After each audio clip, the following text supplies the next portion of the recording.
நதி என்பது ஓர் நாள் கடல் என்பதை சேரும், எப்போதுமே ஓடும் நதியாகலாம். ரோஜா செடி போலே நீ பூக்கலாம் இங்கே, காற்றோடு போராடும் குணம் வேண்டுமே. அட உள்ளங்கையால் சூரியனை மூடிட முடியாதே, ஒரு பறவை மோதி கோபுரம்தான் சாய்ந்திடக்கூடாதே.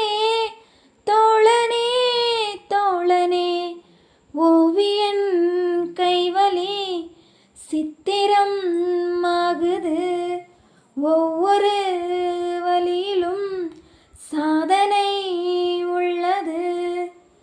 காற்றே பூங்காற்றே ஒரு கவிதை சொல்வாயா, விண்ணில்